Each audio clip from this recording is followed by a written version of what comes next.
quite a chunk of my time. But I want to say a big thank you to him and then the entire Doctorial Consortium. Thank you also, our rector, our amazing rector.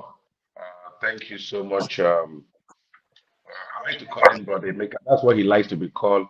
Sometimes he likes to be called, you know, Uru Jehovah. If you don't know what that means, ask him after this. That's how he likes to be addressed. Some of you will have met him now that he's a big doctor and a professor and all that, but that's just how humbly he likes to be addressed. And he's an amazing man. I've known him for a long time and he has stayed consistent. I think that is part of why I agreed to do this because the person who is behind this has I can literally use him to talk through about this today, and that's not to make him feel good.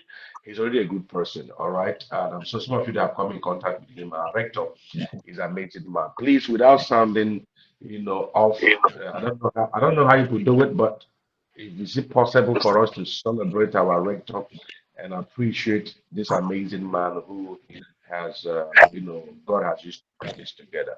All right. Thank you so much, a co-laborer in the vineyard. Thank you, amazing man. Thank you for your consistency. Okay.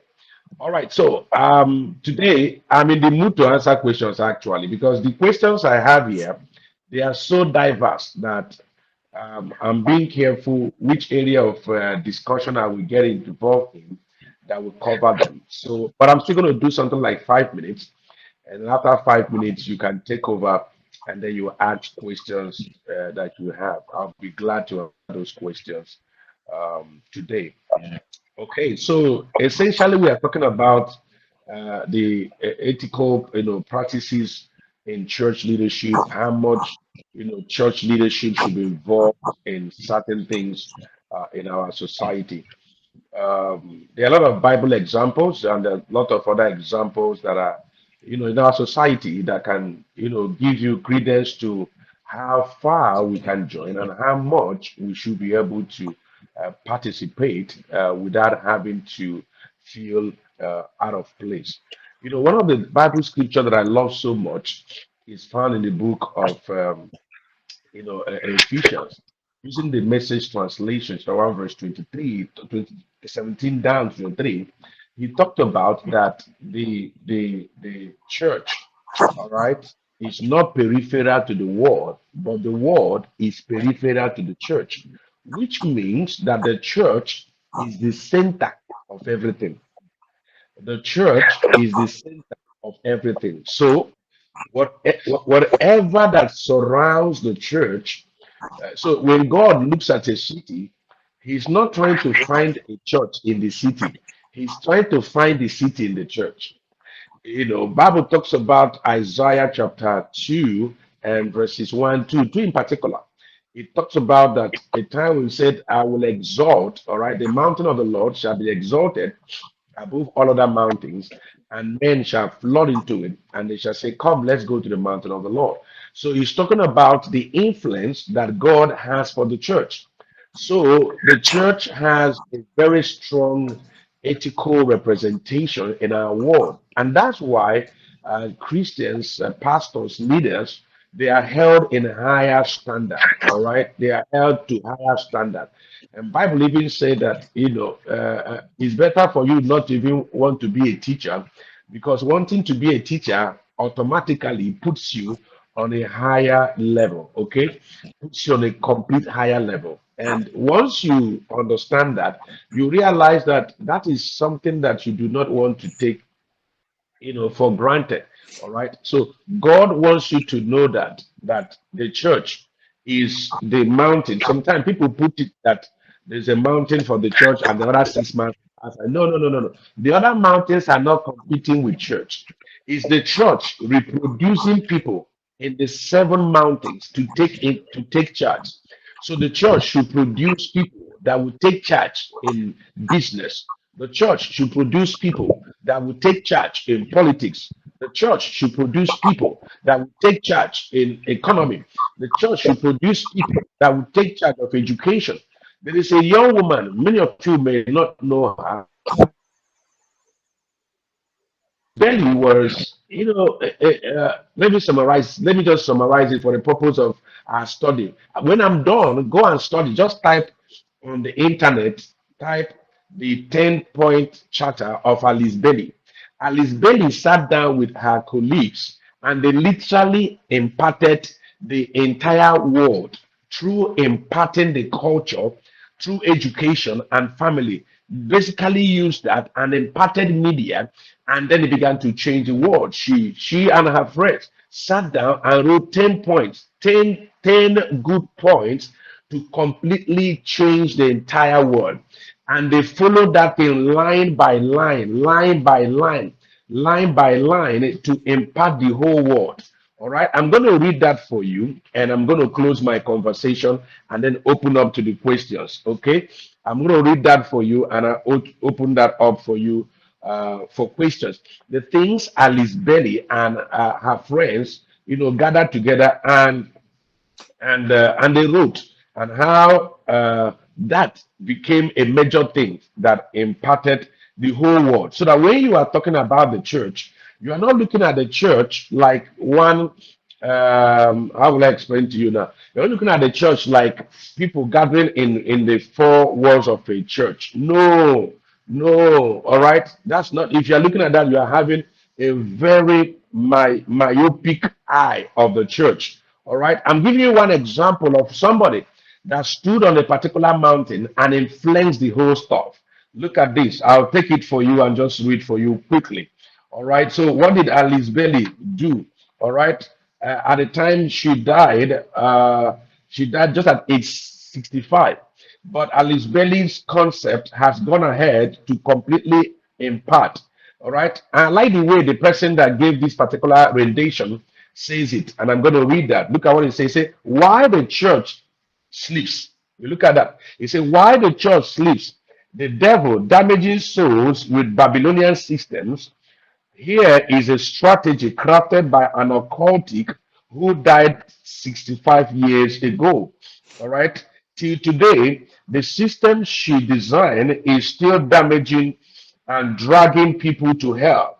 What system will what system sorry, what system will you develop to repair these dangerous damages that have spread massively? And that's what the gospel comes to do.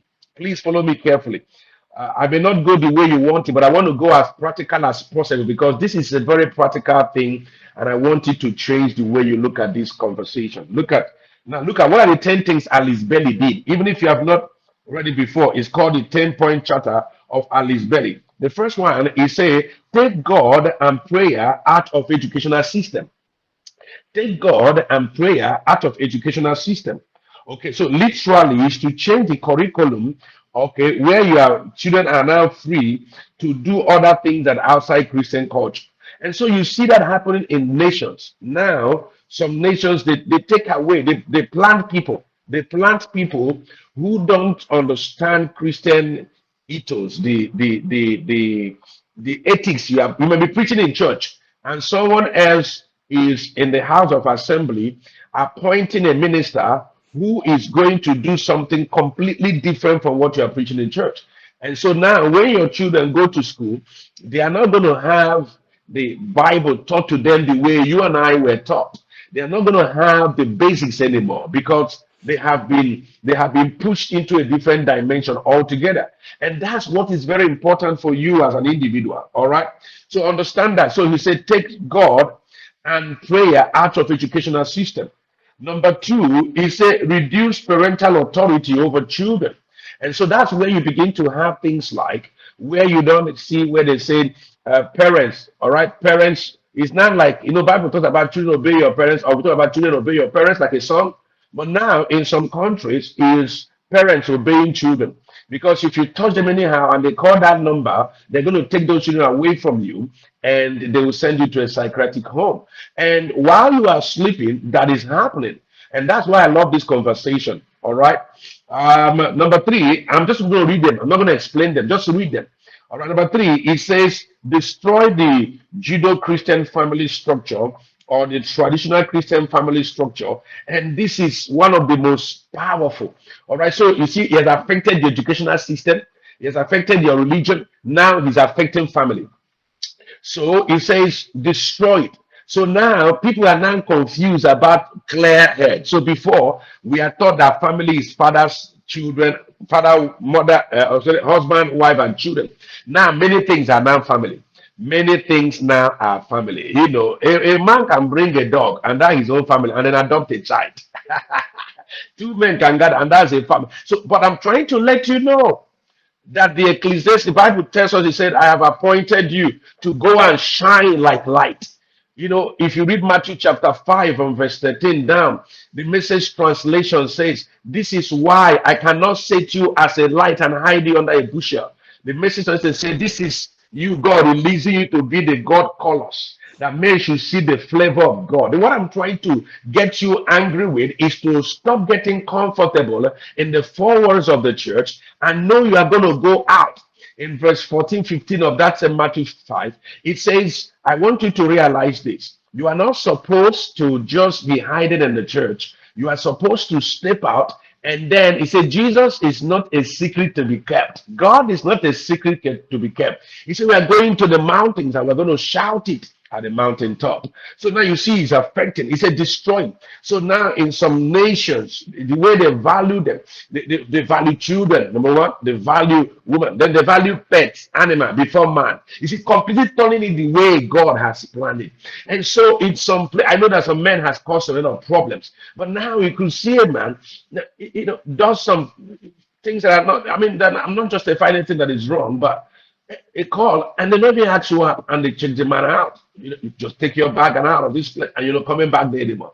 Now, so you have men that behave like wimps as though they have no authority. And so you want someone that have no authority to exert authority in the homes. No, it's not going to happen. And that's why you see when you have fatherless people, fatherless homes, children raised without fathers, you begin to see the impact of children raised without fathers. You begin to see the impact. One, they're going to be resistant to authority. You are more prone to go to jail without your father. You are more prone to be in poverty. You are more prone to even be obeyed. You are more prone to go into vices. A child raised without a father is 17 times more likely to end in jail than those people who are raised with a father. But I'm trying to tell you and show you the system that someone sat down and designed. And that's the same way Jesus designed the ecclesia and designed the church. That the church supposed to man all these seven mountains and allow the values of the church to begin to impact that place. So if you're an owner of a school, you're supposed to carry the Christian ethos and allow that to permeate in everything that you are doing. And I hope if I think I promised 5 minutes, I've gone past my 5 minutes. But I Yes, can sir. tell you, you know, I told you not to allow me to talk because when I start talking, I say it. But I want you to capture what I said. If you follow this, you see when you see I just wrote only three for you. Go to number 4. You see what they just sat down and planned it and said if sex is free, then make abortion legal. They're affecting the legal system. Are you still with me? Number 5, they said make divorce easy and legal so people can freely live marriages. Now 6, it says make homosexuality and lesbian an alternative lifestyle. And then you see number 7, it says debase act and make it run mad. This is how they control the media. And so media now, people is either violence or sex. Those are things selling right now. And people can't sing clear music again without showing us part of their body that we are not interested in seeing. And so if you're not careful, you would think that this is a joke. And number 8, it says use media to promote and change the mindset because he that controls the mindset, he that controls the media controls the conscience of a society. I'm going to say that again. He that controls the media controls the conscience of a society.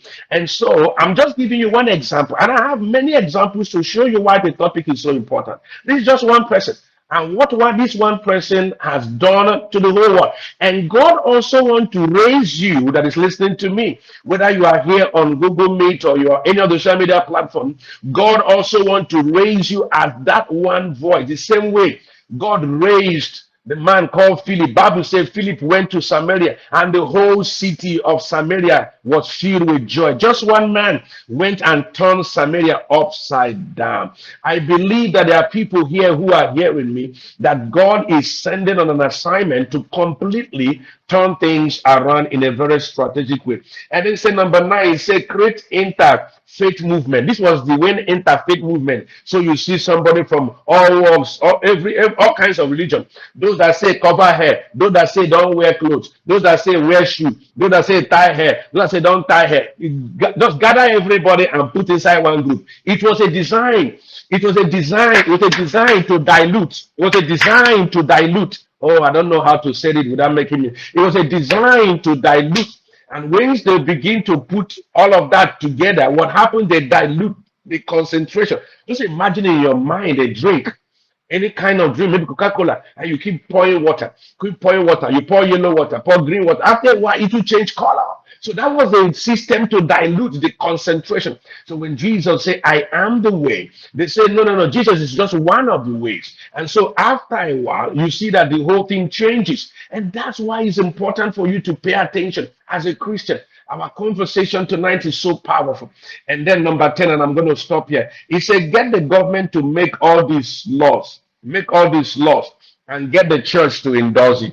And this is so painful. This is so painful. And I'm going to stop here and hand over to our moderator. I think I have taken my 15 minutes you said I should take. I thought I could do it 5 minutes, but I like to obey time. And but I hope you get my feeler. You get the feeler. Definitely, definitely, definitely. Thank you so much for this introduction.